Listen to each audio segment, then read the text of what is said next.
I have a list of VIP contacts, I call them. These are people that are super important to me. These are people that I want to give updates or send offers when I come across something amazing. No pressure. If you think this is useful to you or would be a benefit to you, share your email and phone, and I would be happy to add you to that list. Almost always people say yes. They feel special because I'm making them feel special.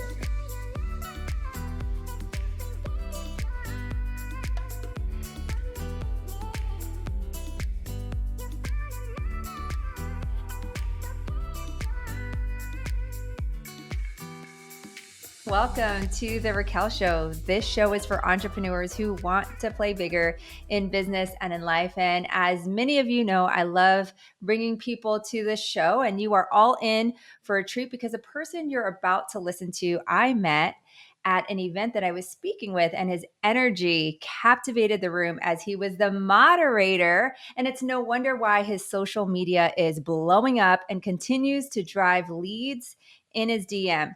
And in this climate of where you have to know how to attract clients through your digital presence, what better way than to bring our guest who's going to give us actual tactics that could help you generate more business? So, welcome to the show, Sal Toosi. Did I say that right? Thank Yeah, Sal Toosi. Thank you so much. Toosi, actually, Toosi means a guy who is from Tus, and Tus is one of the oldest civilizations on planet Earth. It's back in Iran. Interesting story. So I think my ancestors were born in that small civilization, a city going back centuries, and yeah, it's called Tus. So my last name is Toosi. Great to be on the show. Thank you for having me. Well, I'm so excited to have you on the show, and I want to get right into it. And we're going to start off with like how important, because you've been studying, you've been doing social media, building your digital presence, one of the best in the industry. How important is that in today's market? Well, thank you, first of all. And yes, I've been so passionate about learning about social media marketing. It started and established and grew my entire business on social media marketing. So interesting, Raquel. When I started late in 2018, went to my managing broker and said, "Hey, I have this great idea. I want to build my business on social media." And he said, "That's a dumb idea. Real estate doesn't work like that." And it's so funny that last year only, I did 37 transactions through my Instagram only. So I was so inclined to text him and say, I think it works. 37 deals.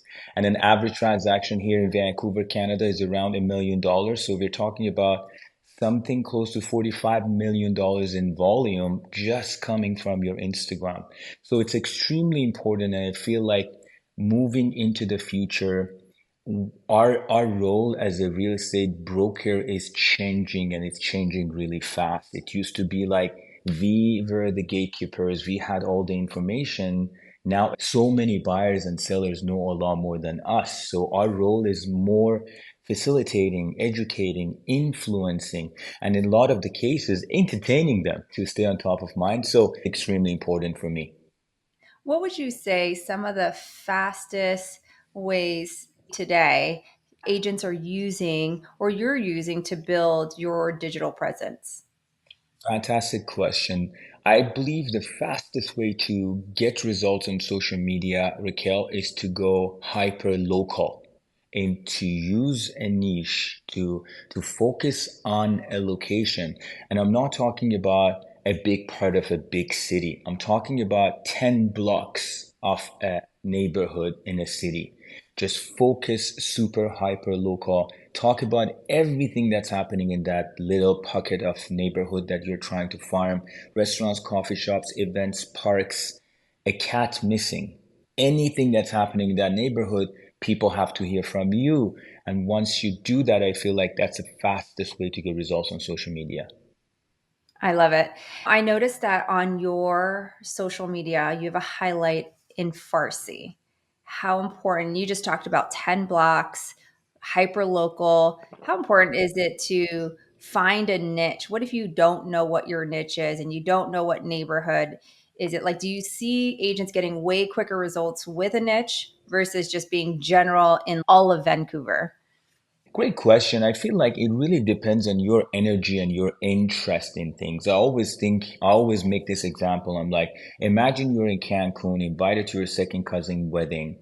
You don't know anyone. You walk into a room full of strangers and you want to make a few friends because you don't want to spend the next 7 days just getting drunk and being lonely and miserable. You want to connect with people, right? Who do you approach? Who do you pick to go talk to? Usually, people who are similar to us. If you have kids, you probably pick someone with kids because you also want your kids to do or to do the same. Who do you pick? What do you talk about? Should be your social media guideline. Meaning, if you pick younger people who are into music and adventures, and that should be your social media, that should be your target audience. And I know you coach a lot of top agents, and we've talked about this. Who do you want to work with? What do you want to talk about?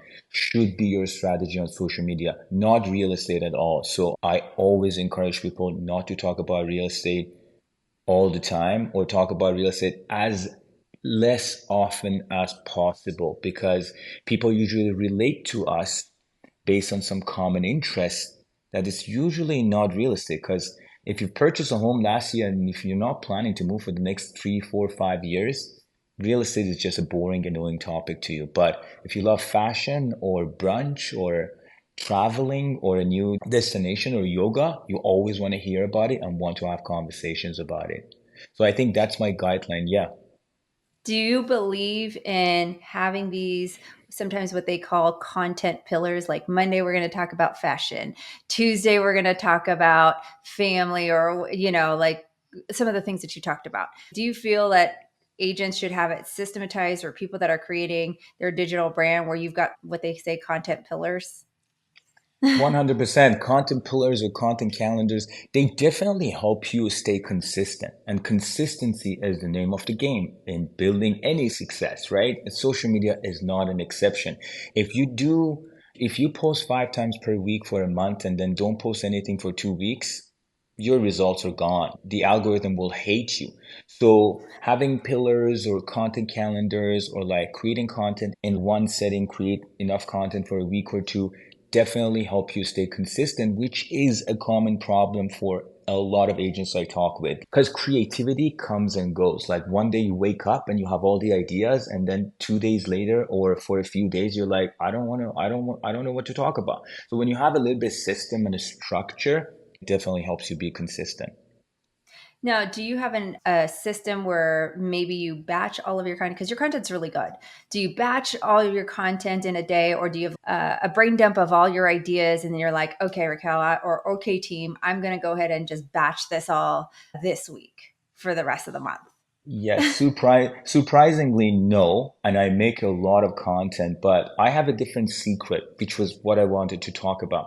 A lot of people are structure oriented. Some other people are creative or spontaneous or more like passionate. And that's pretty much my style. So there's sometimes days that I can create a lot of content in a couple hours only. And there's sometimes a week or two that I don't feel like creating content at all, or I don't feel like being in front of the camera. So my style is more like what I'm passionate, what I'm excited about, what I'm doing in my life. So one thing about social media marketing, Raquel, is it makes you become a more interesting person.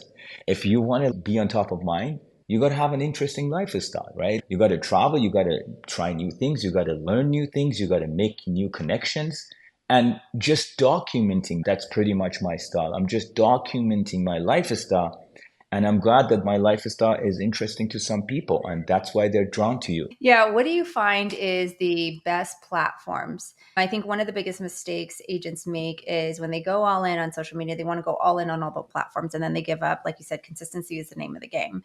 What do you find is the most effective platforms that you're using? Is it just Instagram, or do you go across Instagram and YouTube, Facebook? And do you have a different strategy for all of them? Yeah, number one, I think just pick one platform you use yourself the most and dominate that. That's my advice all the time, because different platforms are different. Even they say Facebook and TikTok or Facebook and Instagram are the same, or TikTok and Instagram are very similar. They're not. Honestly, they're not. The algorithms are so different. People on Facebook want a different kind of content compared to Instagram. People on TikTok are there for a different reason. TikTok is becoming more like a search-friendly, search-oriented platform. So pick one platform you yourself use most of the time and stick to it. Learn everything about that platform and just create as much content as possible. One thing I forgot to tell you is that I don't have the systems or structures or the content calendars I usually teach people. It doesn't work for me. But Raquel, one thing I built for myself is I don't care if my content isn't perfect, isn't polished, if the voice quality isn't the best, if I don't have my mic or my tripod, or I just create what I have in mind, try my best to make it as good as possible, and post. I don't care if it's my best hair day or if women your makeup is perfect or the lighting is great or if you had a few mistakes or if you mispronounce a few things for a lot of people like me who speak English as a second language. I just don't care. I never wanted to be perfect. And I think that's a key to create a lot of content because I think having a couple polished, amazing content versus someone like me who's like pumping content every day, this always wins because the platforms at the end of the day, they want watch time. They want people to watch more. So when you become a creator who creates a lot of content, the algorithm always supports you better. Yeah. That's so true because I think when you can create and push out content, regardless of sometimes what it looks like, you create an authentic brand because you're Mhm. not perfect. Nobody wants perfect in today's day and age. They want to see behind the scenes. People are nosy, like you said. People want to know about your life, your travel, what you eat, all the things, right? Because they feel connected or more close to you.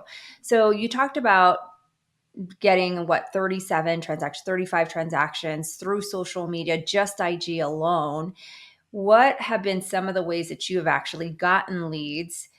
Have they been through DMs? Have they been through stories? Or what have been some of the content that you say, you know what, Raquel, that's actually one piece of content that I would recommend because hands down it always captures leads? Yeah, great question. 37 deals, not 35. I'm very specific about. I'm just kidding. 37, 40. Remember, I'm I not think perfect. I think number one, yes, you nailed it. Just be authentic, be yourself. You don't have to pretend you're better than who you are. I mean, we're so good at that being in real estate. We always want to pretend we're better, we make more money, we have more success, like all of that. I feel like people are so tired of that, and being authentic is definitely so important in this game. Just talk about your failures. Like a lot of the posts that I said, life sucks, or I hate real estate for this reason, or my client like ghosted me, or they always get the most engagement, right? But in terms of what has worked for me, I can tell you there is this method I call digital door knocking. How many comments do you normally get when you post a new piece of content, Raquel, on your account? Anywhere from 3, and then if it's my kids, it's like 50.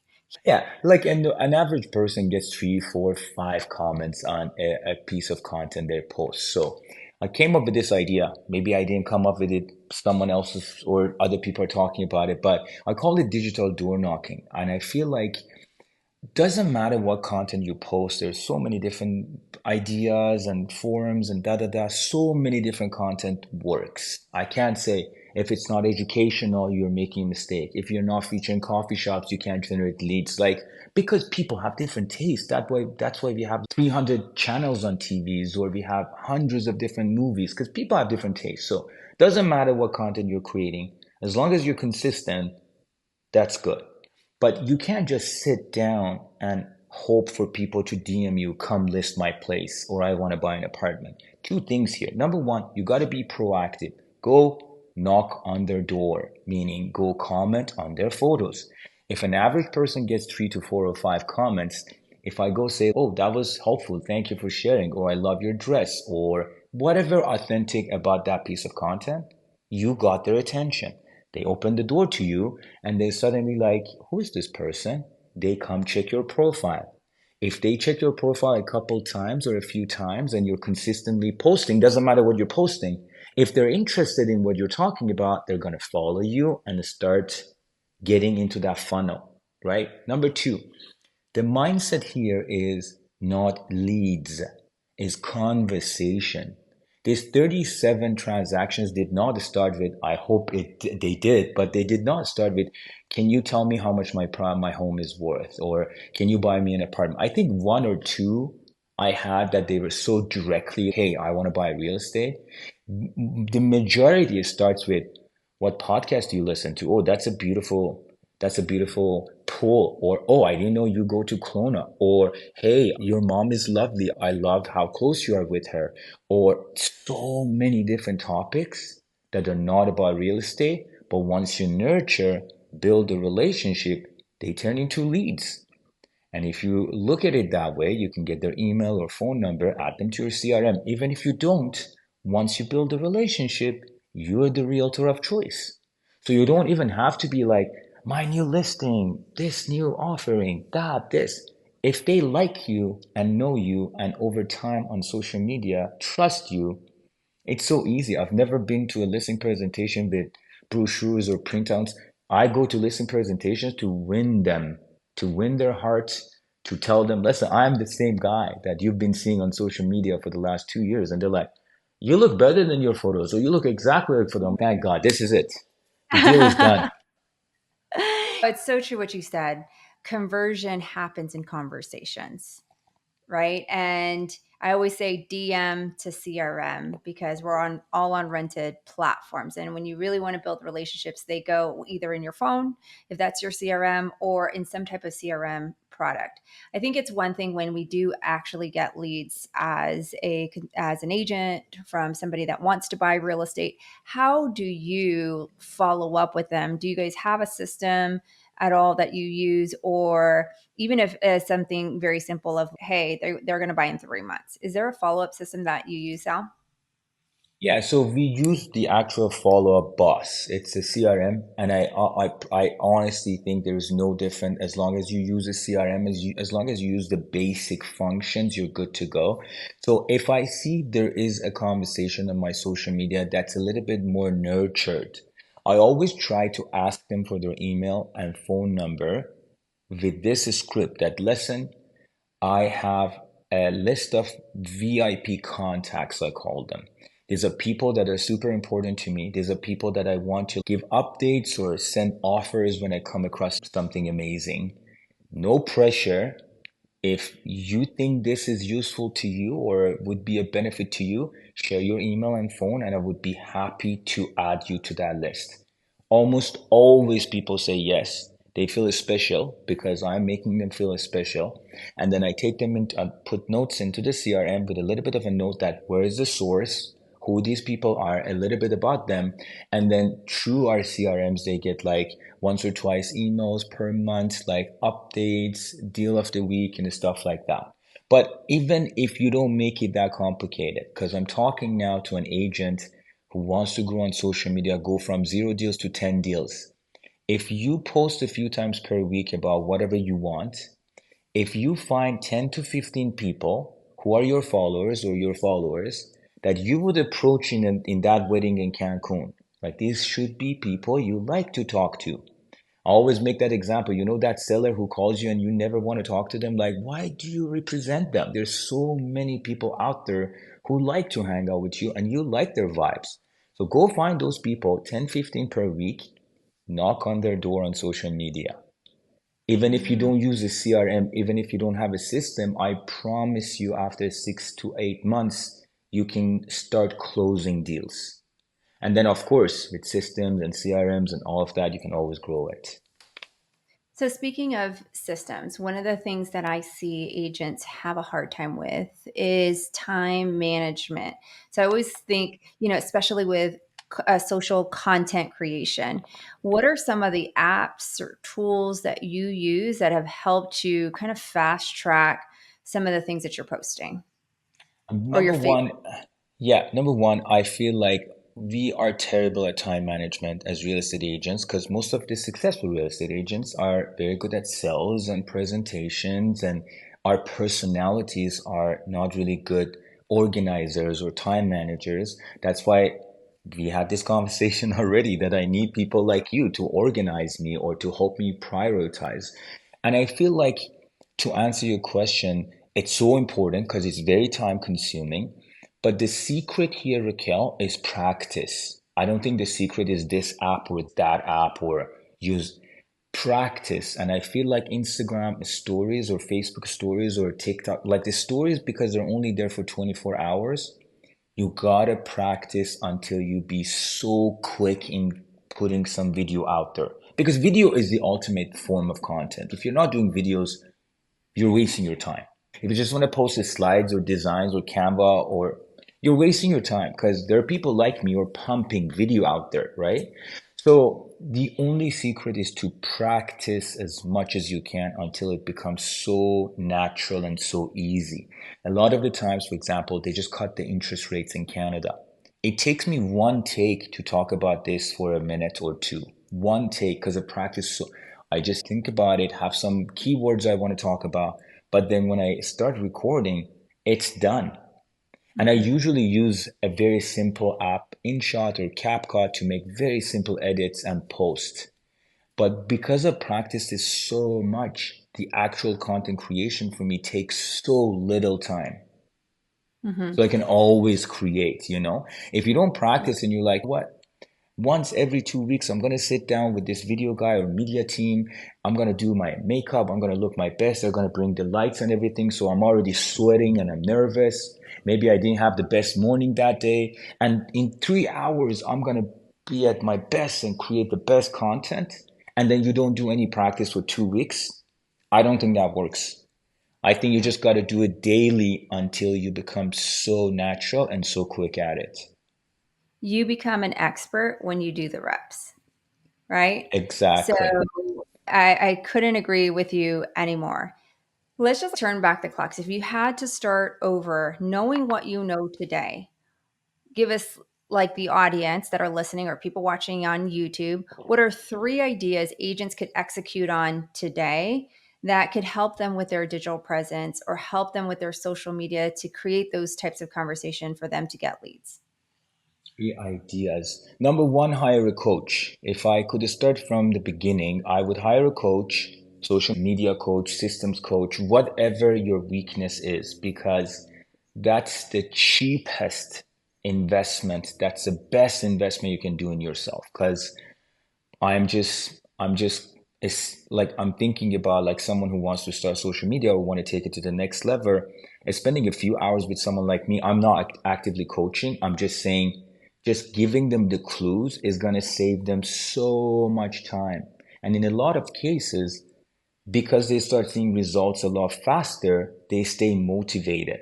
If you don't have a Mhm. coach, you don't know what you're doing is going to get results or not. So number one, hire a coach. Number two, pick topics you would talk about over a glass of wine with your friend and stick to them.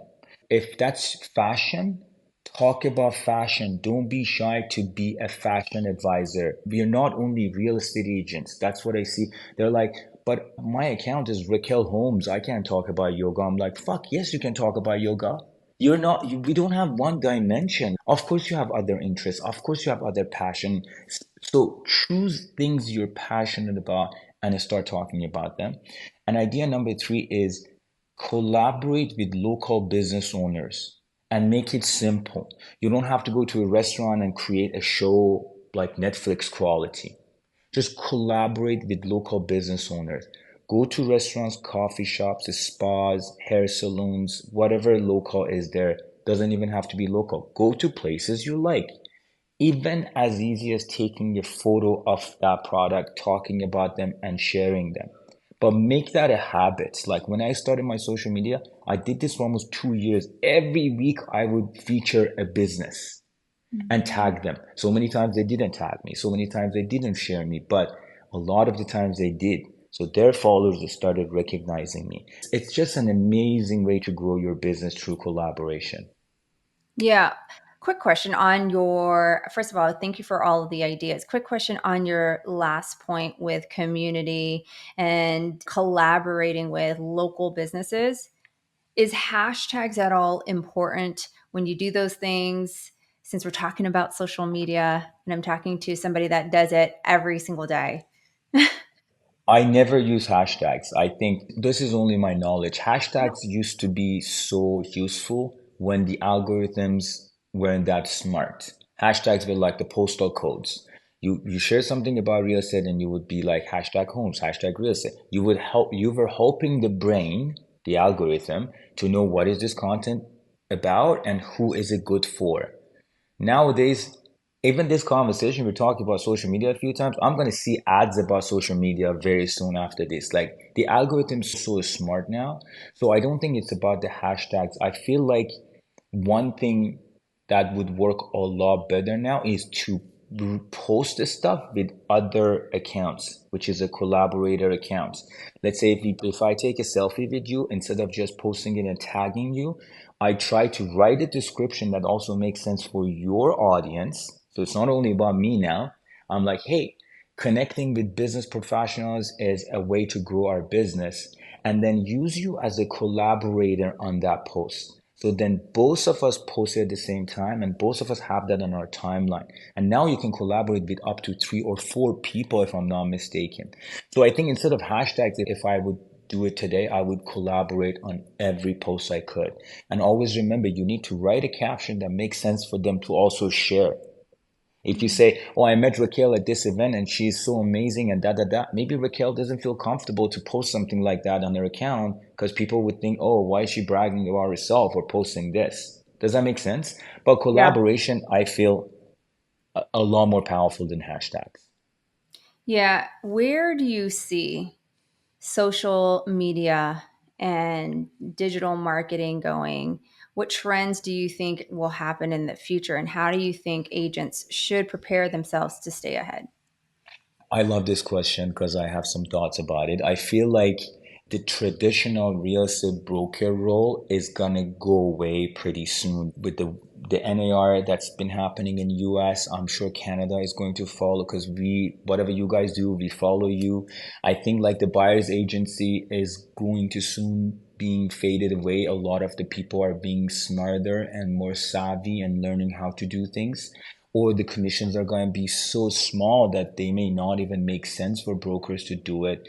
I feel in the future we will have influencers, and these are the people who would move and shake the industry. So we have a lot of Ryan Serhants now. Developers go to them and say, listen, we're planning to buy a piece of land and build 2,000 homes.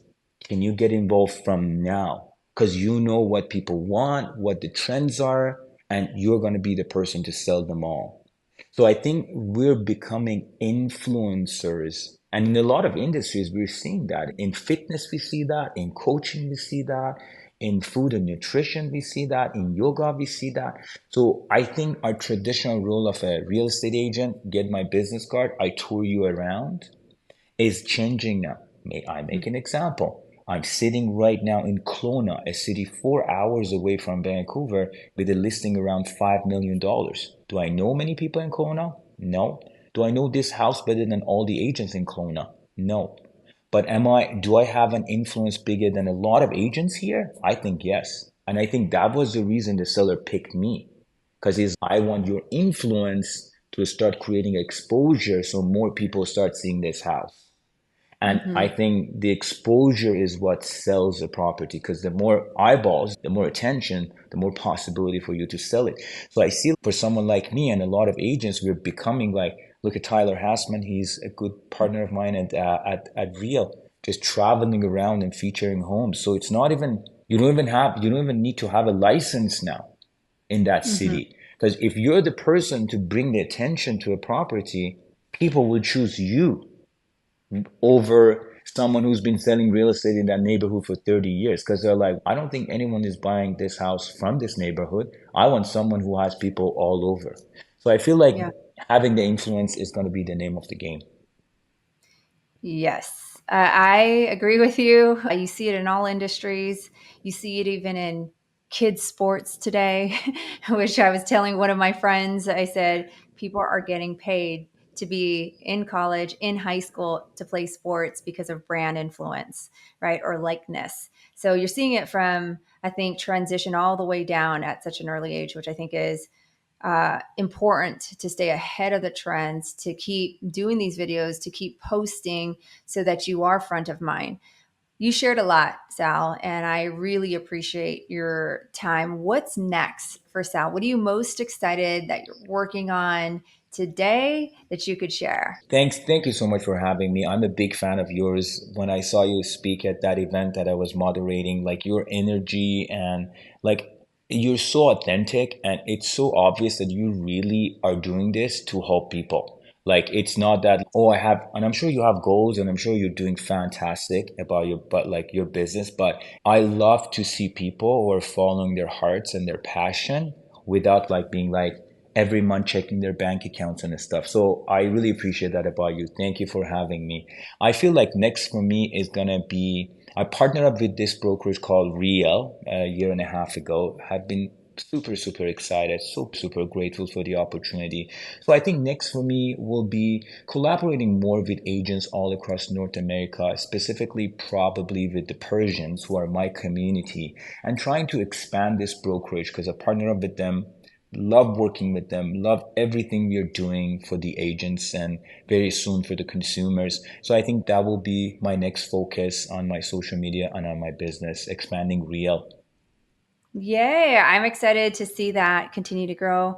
I know the influence that you bring to the table. I've told you that many times, and I think it's great Thank you. that you are expanding your knowledge throughout the world, not even the country, right? The world. So as we Thank you. wrap up, there's always one question that I ask every single guest on the show is what does Sal do to play bigger in business or in life? I love that question. I love that question. I feel like taking a better care of myself. Like honestly, like 6, 7 months ago, Raquel, I accepted that I'm lazy and that's why I don't exercise. Although I grew up playing sports, like I won national tournaments in tennis, I won national tournaments in swimming, but I just realized the reason I'm not taking a good care of my body is that I'm lazy. I have the time. Everyone has 1 hour every day to go to the gym, and I feel like one thing I'm no longer negotiating is a very good self-care routine. My exercise now, my meditation, my diet are non-negotiables, and I feel like when you protect this temple of yours, this body of yours, this mind of yours, you are always ready to play bigger. Oh, so good. And by the way, I did read your bio that you were an amazing tennis player. And I was going to ask you, like, how did that translate to real estate? But thank you for bringing that up, right? Like the discipline, because I know it's not easy. We have a family that comes from tennis, and it's a tough sport for sure. It's a very mental sport. It's a very mental sport. The second you lose your focus, because if you watch tennis, like a lot of these players, like the top 20, top 30, skill set and body and physique are the same. It's just a mental game, because 3, 4 hours with that pressure, you lose your focus. In your mind, you tell yourself, I've lost, you're going to lose the game. So, yeah, it's a tough sport. It taught me a lot, and I'm grateful for it. Yeah. And you know what? I just heard today, I'm probably going to do a podcast on it, is your attention is the most valuable asset you can have in business because focus and attention, if it's on the wrong focus, guess where you go, right? And so I really want to say from the bottom of my heart, thank you so much for being on our show. I know our community will show all the love, will connect with you because you brought so much value when it comes to social media. And I'm sure you're going to have a lot of new friends that you can digital door knock. I love that term, by the way. I appreciate you. I can't wait to keep seeing you play bigger, my friend. Thank you so much, Raquel. I appreciate you. Thank you.